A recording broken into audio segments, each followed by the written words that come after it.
nature, founded on the study of the laws of nature, those civil and religious systems which still govern the universe. When Ruins of Empire was published in this country, that section was taken out. Several years thereafter, Volney came to the country, and when he discovered that section had been taken out of his book, he refused to have it published in this country until that section was restored. Another place he said, "This race of blacks is the very one to which we owe our arts, our sciences, and even the use of the spoken word." That's why there's conflict over Africa. In a book called In the Dawn of Civilization by Gaston Maspero, he says, by the almost unanimous testimony of ancient historians, they belong to an African race which first settled in Ethiopia on the Middle Nile, talking about the Egyptians, following the course of the river. They gradually reached the sea. Moreover, the Bible states that Mizraim, son of Ham, brother of Cush, the Ethiopian of Canaan, came from Mesopotamia to settle with his children on the banks of the Nile.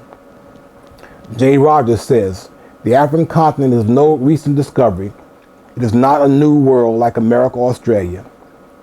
While yet Europe was the home to wandering barbarians, one of the most wonderful civilizations on record has begun to work out its destiny on the banks of the Nile.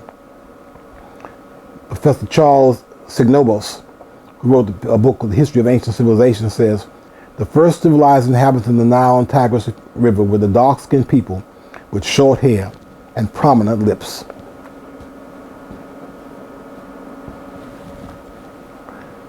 The History of Civilization, written by a number of professors, which is now current in this country, says, by Western experience we mean the history of European civilization and its remoter origins in the earlier civilizations located in Mesopotamia and around the Mediterranean. Man began to abandon nomadic existence and live in settled agricultural communities only about 10,000 years ago. Some 5,000 years later, settlements grew up along the banks of the Tigris, Euphrates, Nile, and Indus rivers. For well over 1,000 years after their first flourishings, the people of the Valley of Civilizations held the stage virtually alone. No Europe. About 3000 BCE, at approximately the time that the Sumerian civilization emerged in Mesopotamia, the Egyptians had reached a comparable state of development. Much better known to us than Mesopotamia, Egypt was another ancient valley civilization that made major contributions to our own.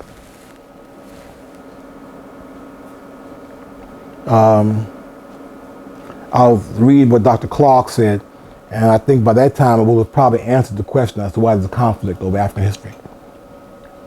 People on one side who had ulterior motives defaming Africa, and those persons, actually scholars who've gone to Africa, who studied Africa, who know the position of Africa. Dr. John Clark says, civilization did not start in European countries, and the rest of the world did not wait in darkness for Europe to bring the light. In order to understand how the attitude came about, we need to look at the sad state of what is called world history. There is not a single book in existence with the title incorporating the words world history that is an honest commentary on the history of the world and its people. Most of the history books in the last 500 years have been written to glorify Europeans at the expense of other people. The history of Asia has been as shamefully distorted as the history of Africa.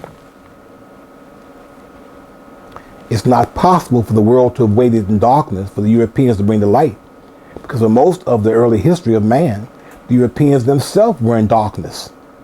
When the light of culture came for the first time to the people who would later call themselves Europeans, it came from Africa and from Middle Eastern Asia. And finally, it is too often forgotten that when Europeans emerged and began to extend themselves into the broader world of Africa and Asia during the 15th and 16th centuries, they went on to colonize most of mankind. Later they would colonize world scholarship, mainly the writing of history. History was then written or rewritten to show or imply that Europeans were the only creators that could be called, of what could be called a civilization. In order to accomplish this, the Europeans had to forget or pretend to forget all they had previously known about Africa. So the question, why African history? Because Africa is here. It's one of the 6 major land masses on the planet. And just as we should know something about Asia and North America and South America and Antarctica, we should know something about Africa. Why conflict over African history? Because of ethnocentrism, extreme ethnocentrism, because of slavery, because of ignorance, and because of racism.